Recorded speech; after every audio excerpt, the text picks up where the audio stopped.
Hi, this is Bob Johnson. Welcome to the Bowlers Journal podcast. Actually, it's not really a podcast because we're using video today, but we figured as we make our first foray into video, we would have me handle the interview rather than John Mark Manzione because, let's face it, I'm a lot better looking. So with me today, as we embark on our first video podcast, is the president of TNBA, Dewann Clark. Dewann, welcome. All right. Yeah, I think that's going to be the new congratulatory method in bowling for a while. We have definitely changed the way we do things around here now. Absolutely. Yes. Now we're coming to you. We're recording this on the day that George Floyd services were held in Houston. And that's one of the reasons we're here today, to talk with Dewann in his role with TNBA. But first, I think we'd actually like to discuss a few other things. And probably the best place to begin with Dewann is in the beginning. And with him, that was as a high-level junior bowler in Southern California and a member of the Greater Los Angeles Junior All-Star Traveling League, which back in the day, if you were a junior in Southern California, that's where you wanted to be. So how did you get into that league? Well, it was very tough, as you indicated. It was the most high-profile league of its kind, and it was. I think my segue to get in there was winning the All-American Youth Bowling Championships coming out of high school.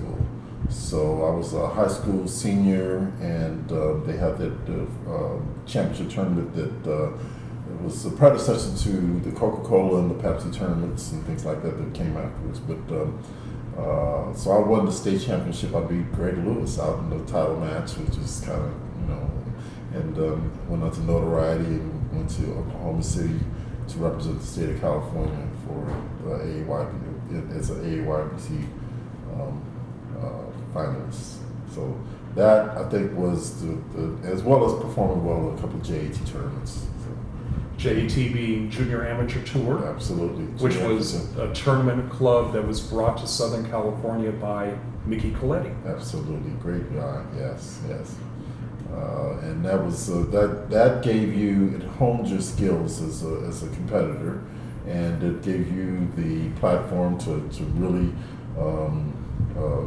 showcase your talent and to compete head on head. It was a modified format similar to the way the pros bowled. We had qualifying rounds and you had match play rounds, and you took the top five step ladder finals to go to the title. So I performed okay in a couple of those JT tournaments, so I kind of got noticed from all that. And now the All-Star League involved a draft system, was that correct, or was that implemented at that point? I introduced the draft system as a director. Okay. I became a director. So how did you get into the league as a bowler? You had to just be asked at the time. You had to be asked by one of the veterans to join a team, and you basically each veteran was given a franchise if they wanted to bring in a team to the league. And so I got asked by Mary. Wow, how do I forget Mary? What's Mary's last name? I can't think of her last name right now. Mary Michaels. Mary Michaels, absolutely. Thank you, Mary Michaels. Tall, yes, right? Very much. Very crazy, charismatic Mary Michaels. Right. So she asked me to be on her team, and that was great because that year, I was 1976, they had never had an African American participate in that league. And that year, I got into the league, Chip Hedford got in the league, and another guy, Warren Davis Jr., got into the league out of Palmdale. So the three of us became the first three African Americans to join the Greater Junior All-Stars. And that was in 1976. 1976. Bicentennial year of the Yes, country. it is. Took long enough. Yeah. So. And then you segued after your junior career into becoming the director of that league. How did that come about? That was a fluke, but it was a great fluke, and it was actually while I was competing as a youth bowler, as a junior bowler. Kerry Hill, who was the Great Junior All-Stars director at the time, him and Shirley Lewis, he announced that he was going to be retiring and that he was looking for someone to take over the league. And he announced that to the league. This is during my second season of the league. And he announced it to the league, and I politely went over to Kerry and said, I'd like to help out. And then 3 seconds later, Kerry announces, the new director of the GLAJAS All-Stars is Dewann Clark. So I went from volunteering to help out and, keeping the league going and everything to being the next director. Well, he obviously saw something in you. Did you exhibit leadership skills kind of early on? Actually, my second year All-Stars, I was, it wasn't part of All-Stars, but I was enrolled in a program called the Junior Council Program for the National Bowling Association, TNBA. And it took me to their national convention, and it sat me in there to be a upcoming leader in bowling. And that's what it was designed. They took 6 people from around the country, and I was one of the 6 people that they chose to come. Actually, it was 8. I'm sorry, it was 8 of us for that year. And so I got indoctrinated to real harsh leadership training from that program, and I kind of brought it back, and I was president of the whole youth program at Midtown Bowl. So we had a couple hundred junior bowlers at that time, and I was considered the president of the whole program under the league director Leroy Williams at the time.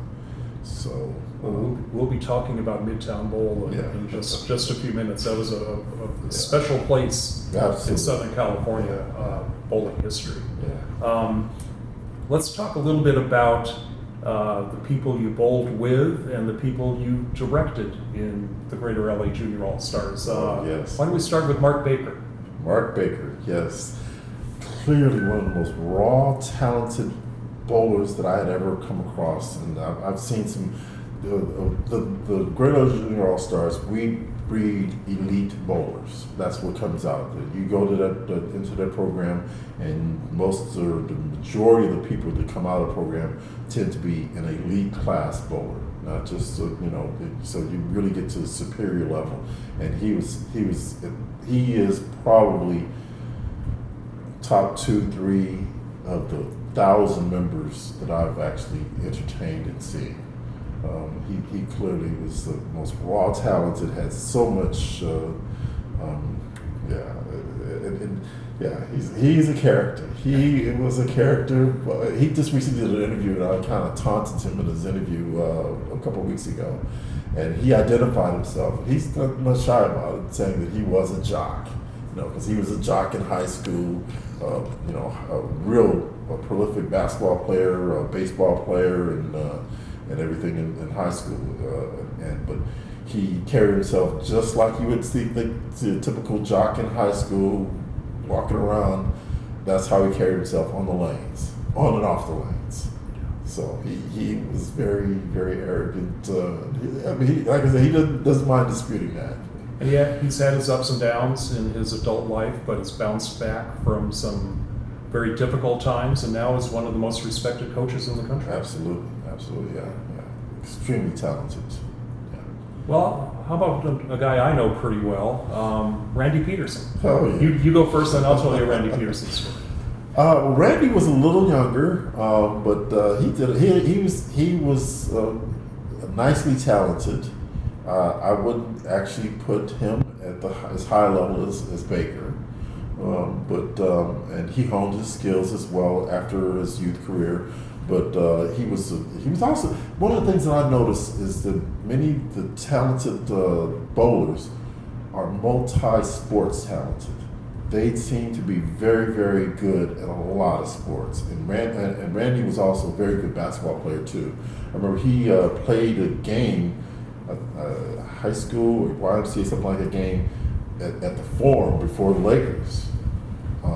And came and bowled All-Stars after that, or something to that effect. But one of my stories with Randy was really his last season with the All-Stars. He bowled, I think, 3 or 4 seasons in the league, and He was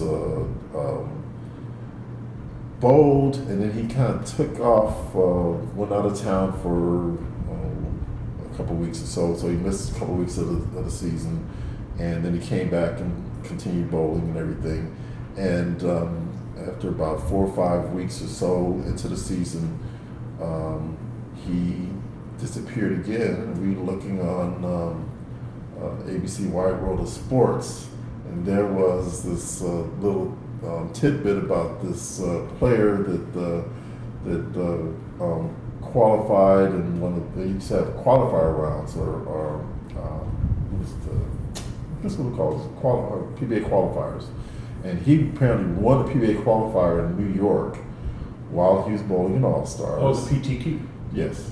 Okay, so he went to New York apparently with his dad to visit his dad, and while he was out there, decided to bowl in the PTQ. Wait. So while he was still a member of, He bowled about 2 or 3 weeks of All Stars, and then decided to make a trip to New York and bowl in the PTQ.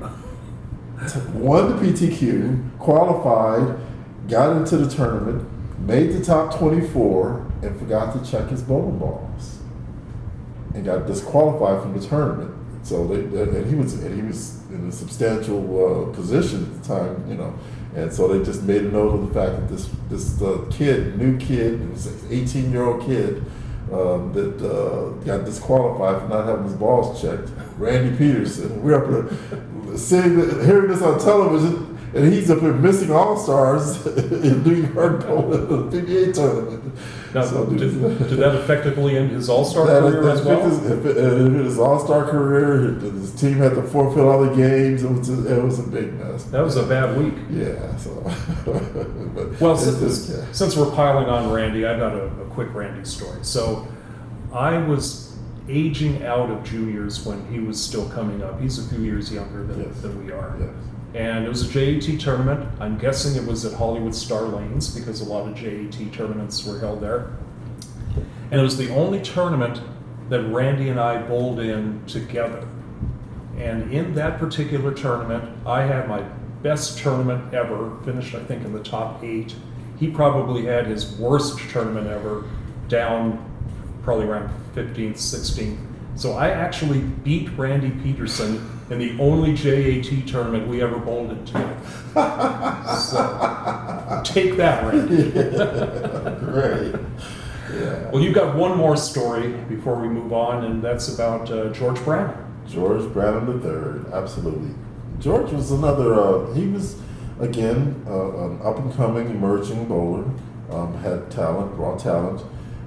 He wasn't one of our top fivers. He was just, he's another, there's so many people that I've seen that had good talent, but they weren't cream of the crop, but they honed their skills. They really buckled down and had their games worked on after leaving youth, and they became very prominent in their game after. So George was one of those guys. But George, as I mentioned, I was one of the first 3 African Americans to get into the All Stars, and George Branham III was probably about 2 or 3 seasons after that. So he was one of the few that had still crossed and made it into the league. And this was probably his second, third, or fourth season. One of his last seasons, one of his last times bowling, because you only bowl about 3 or 4 seasons before you age out. And we're bowling at Midtown Bowl, and for the very first time, to my knowledge, he had his family come out. His father, in particular, his father came out to watch him bowl, and his brother was bowling league at the same time. But he had his father come out and bowl. He was bowling. He was probably top 5 or averager at the time, and he was bowling lanes 1 and 2 at Midtown Bowl.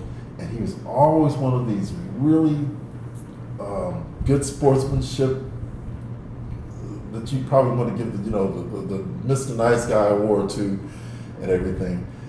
And the most uncharacteristic thing ever imaginable, especially in Midtown Bowl, house that I grew up in and everything, Mr. Branham throws a bad shot, and whacks the ball return.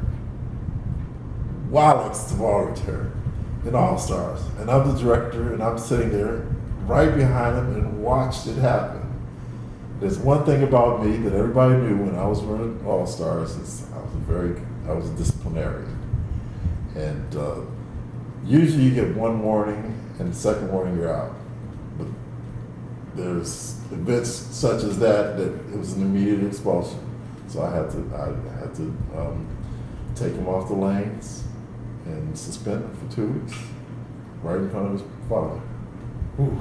That was a tough call. Right in front of his father, right in front of a very a good audience that was supporting him. Did you have a talk with him after the fact at some point to? I don't think we ever. I've talked to him many times since then. I've seen him. I saw him a couple years ago, but I don't think we ever brought up that incident. But it was, he didn't question it. He packed his shoes and got off the lanes and everything. But it was just, I think it was just the heat of the moment. He really was wanting to show off his parents and everything, and it just, and I really feel so bad about that. I really did, but I did. Yeah. Well, you mentioned Midtown Bowl, Oh, yeah. and as I mentioned earlier, very special place in Southern California, kind of an island in a way. And I will never forget, I don't know why they call it the Rodney King riots, because Rodney King wasn't the cause of the riots. The very dumb jury was the cause of the riots. But 1992, I believe Absolutely. that was. April 1992, I'll never forget that time. Yeah. And I was fortunate to be one of the first reporters to come through the police barriers, had my press credential, had an appointment with the manager of Midtown Bowl, Roger Kearns. Roger Kearns. And we had kind of set that up. The police knew I was coming, and I will never forget making that drive from kind of the perimeter area down the street to Midtown with still smoke coming up from buildings. So many buildings had been burned out. And then arriving at Midtown, and it was intact. Totally intact, with a couple gentlemen waiting for me in the parking lot. Turns out they had been among the people who had been standing guard, protecting the center, because that place meant so much to the neighborhood. Tell me a little bit about the Midtown experience, because that was your home center. Absolutely. It was where it literally was half a mile from my home. And that's where I started off. It literally took me off the streets and put me on the lanes and got me away from the shenanigans that many of the people in our neighborhood just partook in. So I considered it, and I've many testimonies to the fact to city councils and things like that on the importance and how it changed and modified my life, because I was part of about a dozen kids in the block that and my house was the mecca. We all played basketball in my backyard and everything. We all hung out. We all did everything, the good, bad, and the ugly. It all still started in my house, and we all started bowling together at the same time. One of the kids that was part of our 12, he was a bowler. He bowled in the junior program, and he invited us to come down to the junior program. And a lot of nice looking girls down there, so we went down there and took it to it. And I was 11 years old, and so we all did it. And out of the 12, I was the only one that stuck it out, and the others, they really, really went the other path. We had out of those 12, we had a bank. We had 2 bank robbers. We had a jewel thief. We had a kingpin dope dealer out of it, and then we had 2 murderers. And here I am, the only one that stuck with it in bowling. Got a full athletic scholarship and went to school. Got my engineering degree from participating in bowling, and I've done a lot better than they have. You mentioned the youth director. Yes. Talk a little bit about him, because I'm presuming he played a big role in that. The program at Midtown was overwhelming. It was a 2-level house, 24 lanes downstairs and 24 lanes upstairs, and all 48 lanes was completely full with youth bowlers, and they had two shifts. They had an afternoon shift that came in for some of the peewees. So we had the A League, Scratch League A, and the Scratch League B, and then we had a band league that was part of it, and the peewees came in the next shift. But we occupied all 48 lanes, and our A Scratch League was similar to the All Stars. We both trios, 4 games, and scratch, and competed that way. And there was a couple hundred youth bowlers. Why did you stick it out while your friends didn't? Well, honestly, I could tell you that I tried out for basketball in high school. You're tall enough. 10th grade. I consider myself good. We all played basketball in my backyard every day. That was it, and I thought I was pretty good. I had skills under the basket, rebounding, and I could shoot well, and this and that. But I never played organized basketball, and I went and tried out for basketball in high school. And the first drill they had me do was dribbling the entire court. In my backyard, it's strictly half court. 15 feet is the furthest you're going to ever dribble. I didn't realize that I could not dribble the ball running, and I didn't make the team. And so in 10th grade, I was really disappointed, and I just went to the bowling alley and spent more time there, and just became, and I picked up that as a sport. I was pretty good at basketball, and I think that played over into to my bowling skills. I was also pretty good at softball too. So for some reason, I kind of favored softball and basketball or bowling as being some kind of some similarities there. Yeah. Now, the youth program proved to be your gateway to being involved with the TNBA. Absolutely. Like I said, I was chosen as one of the few to become and I was in that youth leadership program, and our when we went out there we were the ones that defined the program and tried to come up with the purpose and reason and things like that. And I stayed with the program for many years and matriculated my way all the way up to being right now the president of the whole organization. So, did you say matriculated? Yes. I'll handle the big words if you don't mind. Okay. Because I probably misused it. No, I think you got it right, but you confused me. Well, I went to various levels until I finally got to the point that I became the president of the organization. So you've been involved all the way through. I had a hiatus. I did have a hiatus. I was still involved with TNBA, but there was no. And that's part of the things that I took on as president. I saw that there was a gap between going from a youth leader to keeping that youth leader involved, and because they invest heavily in bringing you out there. You get an all-expense paid trip for a week or so at some venue, and they didn't have a follow-up program after you finished that the 2 years of that. And they didn't have a follow-up program that kept you involved. I was involved because I actually started a business that was centered around bowling, and I started providing services for the TNBA and things like that. So I would still follow them, go to the tournaments and to the conventions, and I'd go visit. I was actually chaperone for a couple of years as well. So I stayed more involved because I proactively pushed myself into it, but and I made sure that there was more continuation of that as I became president, because I saw the gap that many of the other youth leagues, because I was just like I said, it was 8 of us the first year, and every single year was, another 6 to 8 that was added on, and very few of them have stayed with it until we started initiating these programs to kind of keep them in. That gap has existed in bowling in general for years. Yes. We tend to lose people in their 20s, and then if we're lucky, we get them back in their 30s and beyond. Have you been able to come up with any programs to kind of bridge that gap, or have you done? Everyone's looking for that silver bullet to make it happen. I have my ways that I've attempted to try to make it happen. I've appointed several, I think 4 of my directors were under the age of 30.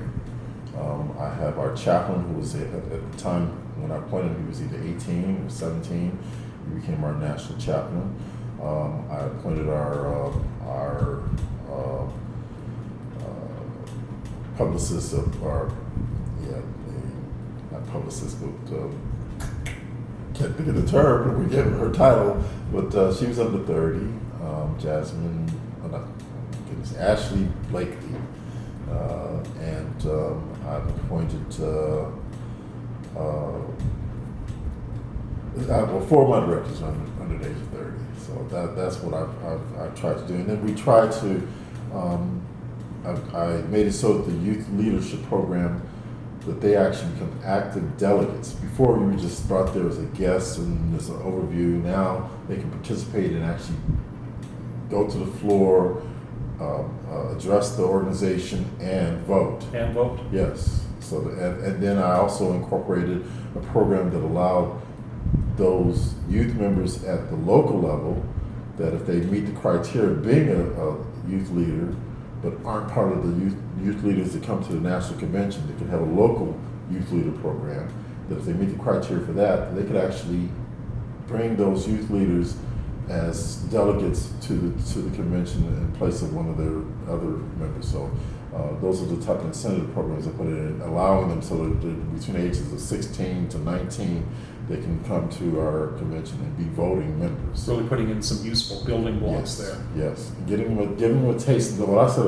I had an injection of TNBA into my blood. That's what I use all the time. When I was 18, 19 years old, when I went to that convention.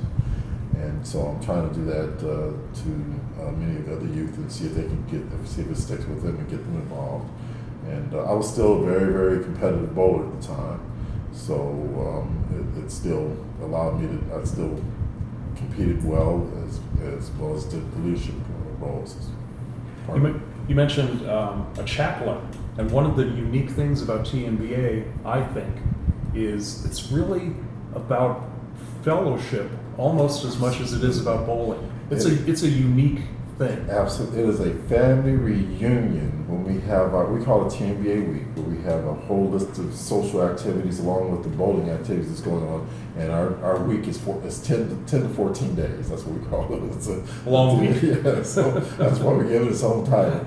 But we have our meet and greet. We have a gospel fest, all to start off the whole thing.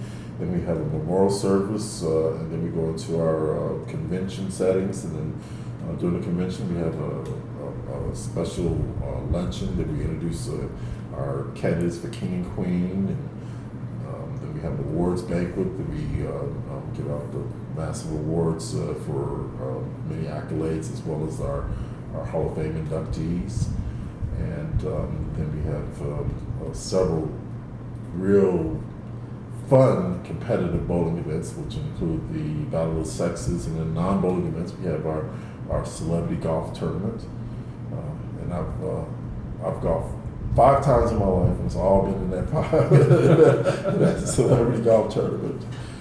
And so